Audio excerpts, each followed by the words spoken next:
What's good? What's good? This big bone doing work. Here to try to give a breakdown on JMMA's The Toxic Community of UFC 5 video. I gotta start it all by saying I am probably a toxic player. So yeah, just if I sound like I'm agreeing with any toxic views, that's why. What I'm saying? I'm a 90s. I was born in the 90s. So I come from that Halo 2 lobby, Halo 3 COD. You know what I'm saying? All that toxic shit. I don't know. It's funny to me. I get on the game and I like to troll and shit. So I might fall into the categories of all this toxicness. But with that being said, let's get to this video. Let's see what he's saying.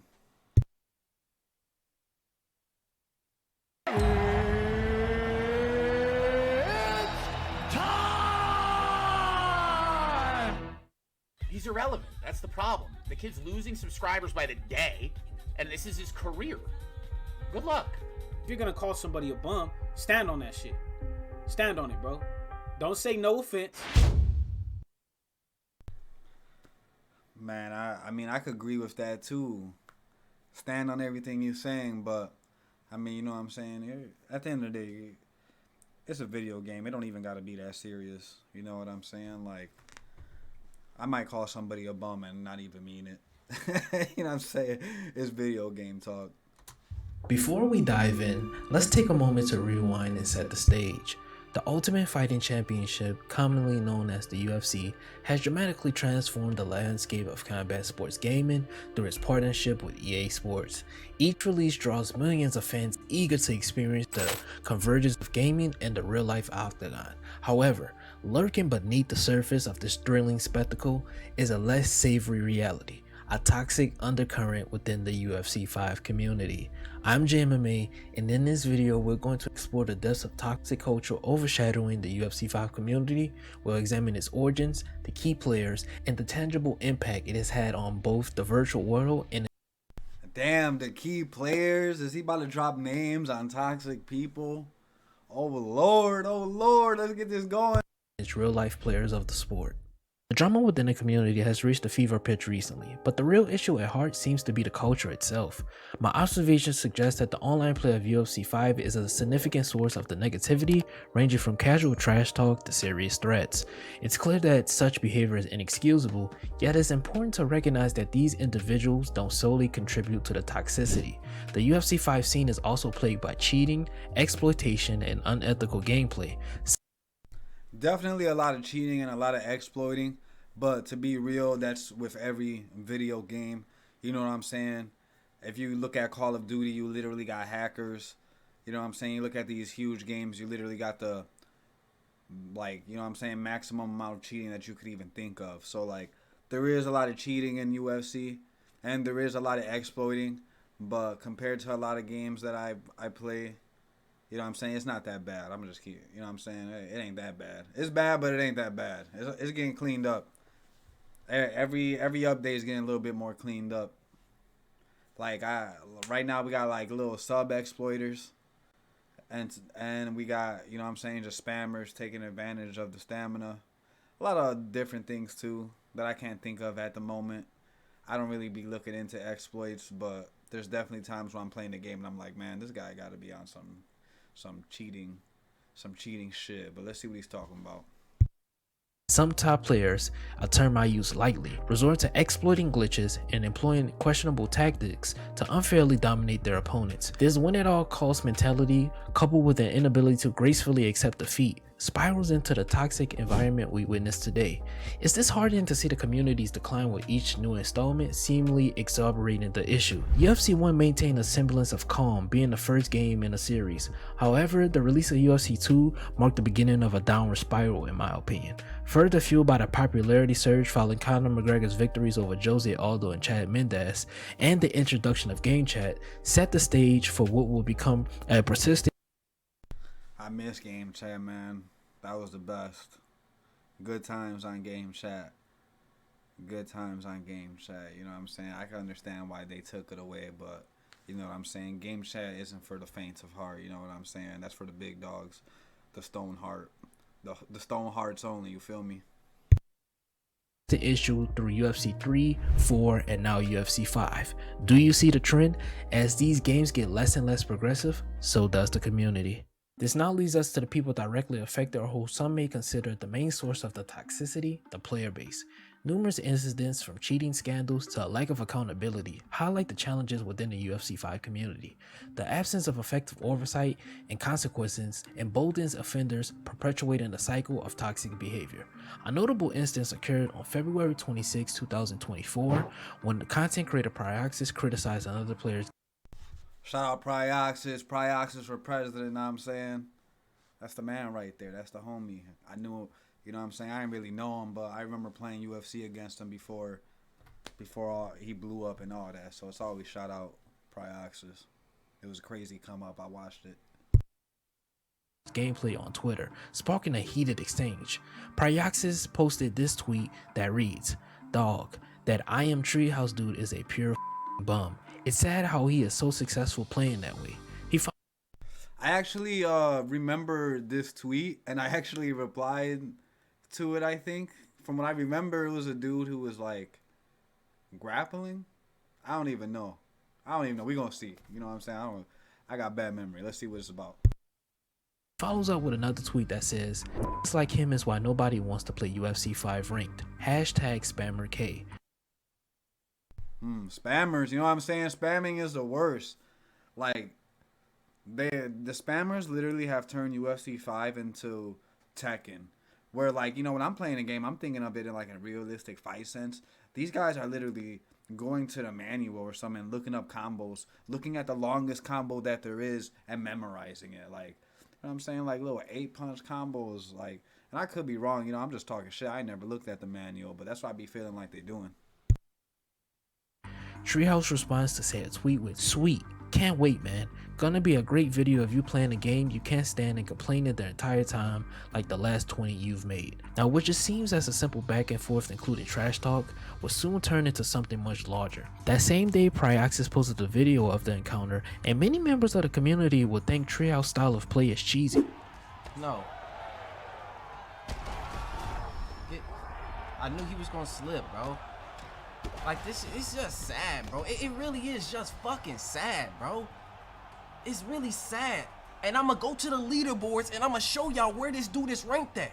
Now, if you ask me, I agree. Some of the things Treehouse was doing fall under the definition of what a cheeser or spammer is. Consistent clinch attacks, double-edged bails, and more align with what most consider lesser play. Not to say that Treehouse is a bad player, but the way he played specifically against Pride was not fun to watch. This incident not only showcased the typical banter, but also underscored the broader issue of the gameplay style and the community's reaction to it. The controversy illuminated the tactics some top players used to secure victories, which didn't sit well with many. EA UFC 5 game changer Romero posts a screenshot of someone vigorously outing Treehouse. Shout out Romero out here wrestling people up. Now, I can't show that screenshot because it's completely out of line, but the user made threats towards Treehouse and his family. Continuing on, Romero says in a tweet, "The most toxic fan base of the community never ceases to amaze me with this stupidity. Sleeping would do you people better." Romero is directly implying that this user is from Prioxis' community without any real proof.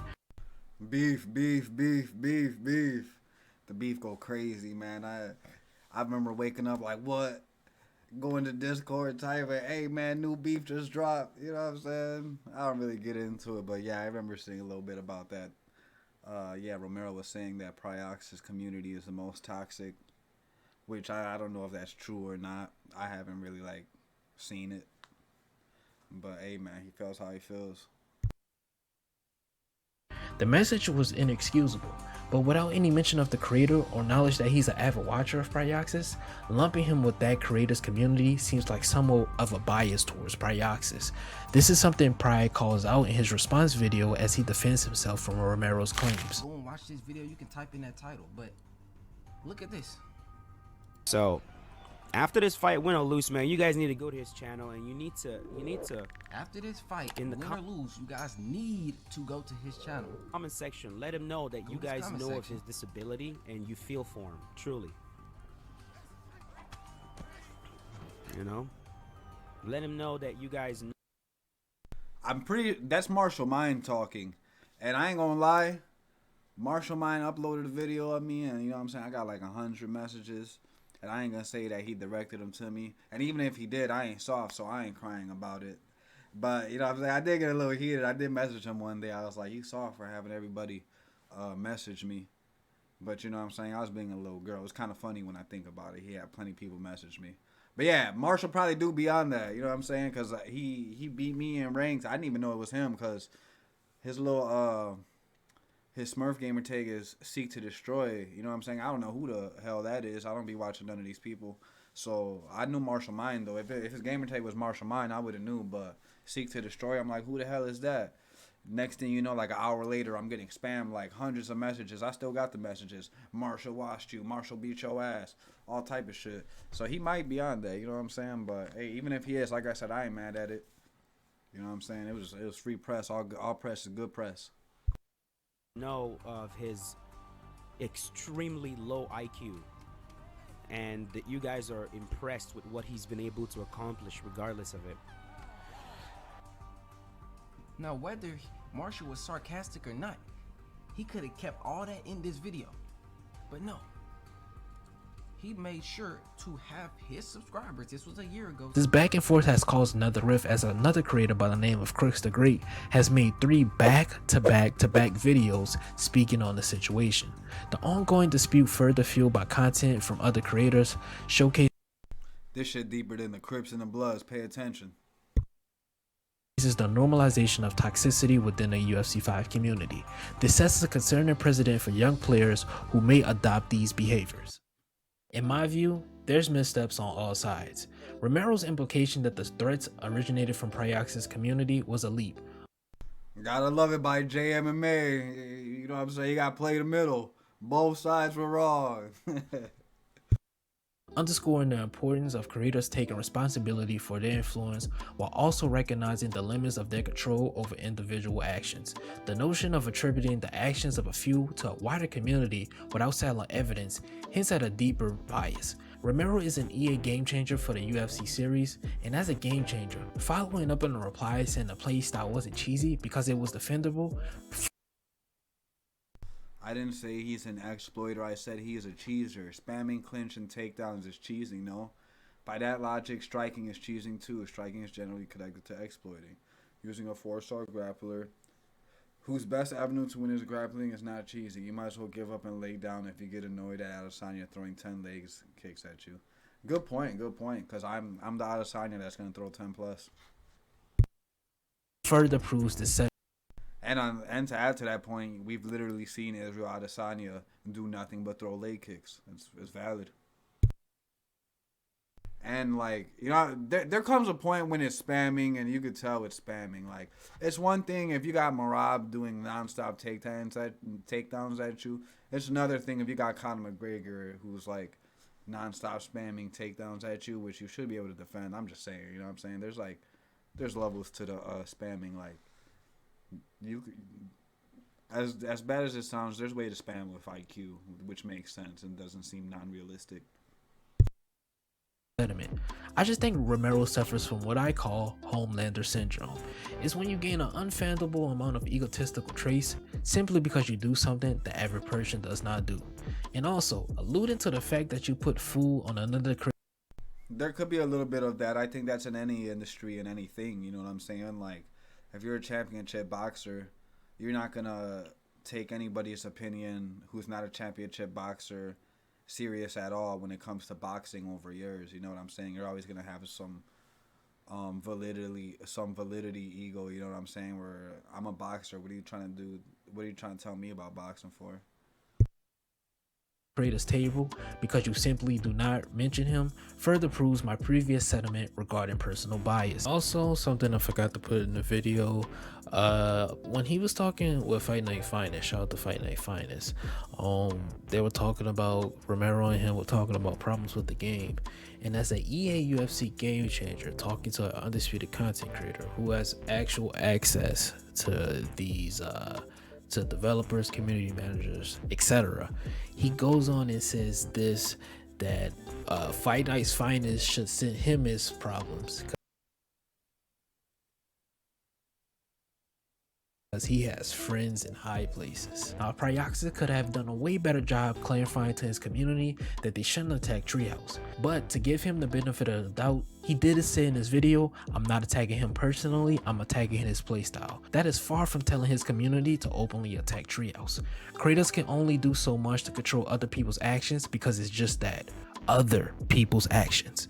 To foster a healthier community, we must confront the toxic culture head on, promoting a space that is inclusive, respectful, and welcoming. Accountability, stricter enforcement, and initiatives to promote diversity and inclusion, we can start to dismantle the toxic dynamics that currently dominate. Message! But let me know down below in the comment section what you think. It has been GMMA. Do something productive with your day. Beating your meat is not productive, okay? Thank you guys for watching the video. Again, let me know down below in the comments. How do you see the situation? Who's right or wrong? Let's talk about it. It's been Jay. Love you guys, and I'm out. Peace.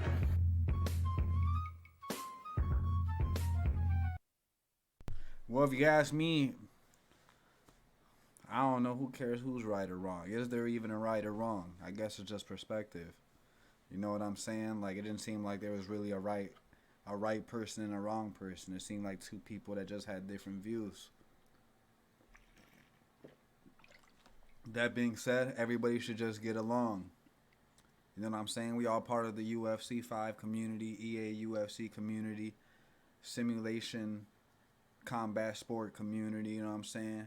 Everybody get along and go do some workouts, you know what I'm saying? Stop being fat, eating Doritos, eating Mountain Dew all day, you know? But yeah, that was my reaction to that. Big Bone on the check-in, you feel me? Big Bone on the check-out.